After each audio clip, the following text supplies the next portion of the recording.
The company was formed in 1987, but I'd met Jonathan Dodd 5 years previously when I was managing director of a gallery in the West End of London, and I put an advertisement in the London Times stating, "Leading London art gallery requires manager." But unfortunately they printed "Leaking London art gallery requires manager."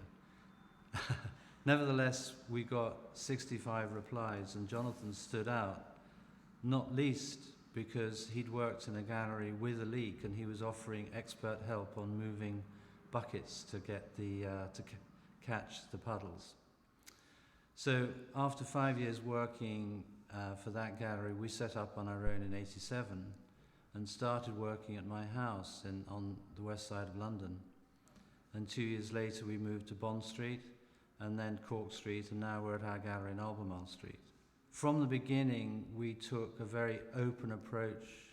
So we've actually enjoyed having an eclectic taste. We like the variety and the broad range of paintings we offer, from Impressionists to the present day. It's something Jonathan and I enjoy being involved in. And we're lucky enough not to be specified into one small group of artists, and we enjoy that breadth. The first painting I want to talk about is by the Impressionist master Pierre-Auguste Renoir. This painting was created in circa 1905, at which point Renoir had moved to the south of France along the Mediterranean coast due to his arthritis. And he continued to work in a beautifully expressive way. His brushwork in the painting, as you can see, is very lively and colorful, with only a mere suggestion of the human impact in the scenery. The present drawing likely depicts Picasso's wife Olga, the Russian prima ballerina, with whom he had a son in 1921.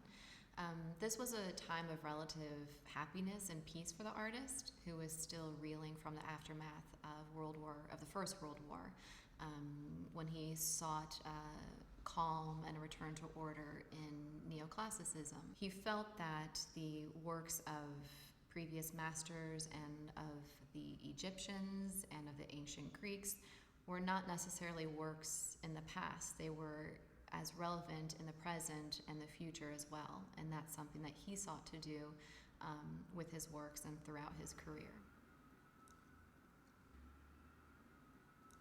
The method which Jean-François uses is he composes thousands of photos. He takes the details, he takes the photos, and then he stitches them together, and then he creates this fantastic hyper photo, which brings to one amazing piece that brings you everywhere. Usually it's always based on cultural places, cultural details, museums, buildings, beautiful historical buildings, and then he brings you to another sphere of life with his own vision of how the work is.